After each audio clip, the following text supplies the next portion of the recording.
que se passe-t-il en cas de décès de l'assuré social? Son décès donne lieu au paiement à ses ayants droit d'un capital représentant 90 fois le salaire journalier du défunt. Ce capital décès est plafonné, il ne peut excéder le plafond de la sécurité sociale.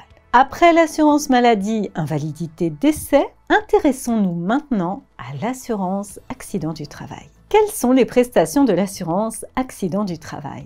Les accidents de travail ou de trajet et les maladies professionnelles ouvrant droit à des prestations plus importantes. En effet, la sécurité sociale prend entièrement en charge les prestations en nature, de sorte que le salarié n'a pas besoin d'avancer les frais dans la limite du tarif de convention. L'arrêt de travail du salarié donne lieu au versement d'indemnités journalières à partir du premier jour d'arrêt. Elle correspond à 60% du salaire du premier jour au 28e jour d'arrêt et ensuite à 80% du salaire à partir du 29e jour. Si le salarié devient invalide suite à l'accident du travail, il percevra une rente viagère qui va dépendre de son taux d'incapacité ou d'invalidité. Cette rente correspond au salaire utile multiplié par le taux utile d'invalidité. Mais qu'est-ce que le salaire utile? Il s'agit du salaire des 12 derniers mois que l'on prend en compte dans certaines limites. Comment le taux utile d'invalidité est-il déterminé? Il faut prendre en compte le taux d'invalidité, diminuer de moitié pour la partie du taux n'excédant pas 50% et augmenter de moitié, autrement dit multiplié par 1,5 pour la partie excédant 50%. Prenons un exemple.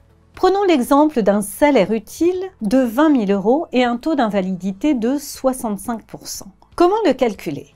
Eh bien, le taux utile d'invalidité est de 50 divisé par 2, soit 25, plus 15 multiplié par 1,5, soit 22,5.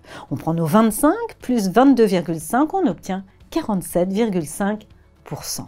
Le montant de la rente s'élève alors à 20 000, multiplié par nos 47,5% que nous venons d'obtenir. Enfin, lorsque l'accident du travail cause le décès du salarié, une rente peut être versée à ses ayants droit. Cette rente est déterminée à partir du salaire utile et son taux est fonction du nombre de personnes à charge. Quelles sont à présent les prestations de l'assurance maternité? Les frais médicaux supportés durant les 4 mois qui précèdent l'accouchement, les examens prénataux et les examens postnataux obligatoires font l'objet d'un remboursement intégral à l'assuré. La durée du congé maternité d'une salariée varie selon le nombre d'enfants à naître et le nombre d'enfants déjà à sa charge. Il se compose d'une période de congé prénatal et d'une période de congé postnatal. Par exemple, une salariée enceinte de son premier enfant bénéficiera d'un congé maternité de 6 semaines avant l'accouchement et de 10 semaines après. La salariée peut même demander à décaler une partie de son congé prénatal après l'accouchement, mais seulement si elle obtient un avis médical favorable. N'oublie pas de t'abonner à notre chaîne pour ne manquer aucune de nos prochaines vidéos. Et surtout, pense à liker si le contenu te plaît. Toutefois, le report du congé est limité à 3 semaines maximum. Qu'en est-il si la salariée est en arrêt de travail pendant la période de report prévue? Dans ce cas, le report est annulé et le congé prénatal débute dès le premier jour d'arrêt. Quelles sont les indemnités versées à la salariée au titre du congé maternité? Elle perçoit des indemnités journalières égales au salaire journalier de base qui ne peuvent pas excéder le plafond mensuel de la sécurité sociale en vigueur. Et pour finir, quelles sont les prestations de l'assurance vieillesse? Avant de détailler ce dispositif, attention toutefois. À l'heure où cette formation est réalisée, une réforme de l'assurance retraite est annoncée.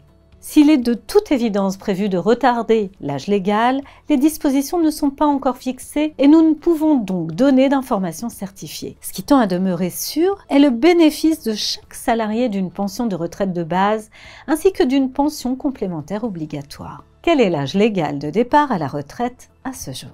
Pour peu de temps encore, le salarié peut partir à la retraite à partir de 62 ans. Ainsi, 62 ans est jusqu'à présent l'âge ouvrant droit à une pension de retraite. Ceci pour les assurés sociaux nés à partir du 1er janvier 1955. Cet âge est déterminé par décret. À quelle pension de base le salarié peut-il prétendre? Si l'assuré social bénéficie d'une retraite à taux plein, le calcul de sa pension s'effectue sur la base de 50% de son salaire brut annuel.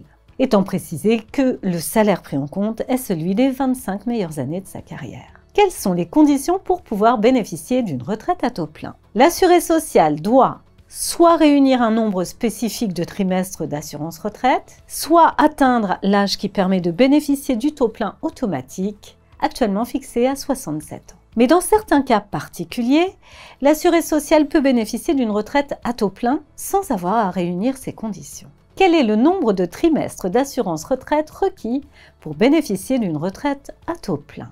La durée d'assurance nécessaire pour en bénéficier dépend de l'année de naissance de l'assuré. Cette durée de cotisation tend à augmenter. La réforme des retraites intervenue en 2010 a poursuivi cette tendance. Après la pension de base, intéressons-nous à présent à la pension complémentaire. Qui verse la pension complémentaire obligatoire à l'assuré social? C'est une caisse de retraite qui procède au versement de cette pension. Si l'assuré a eu une carrière complète et que l'on additionne la pension de base et la pension complémentaire, à quelle pension de retraite globale pourrait-il prétendre?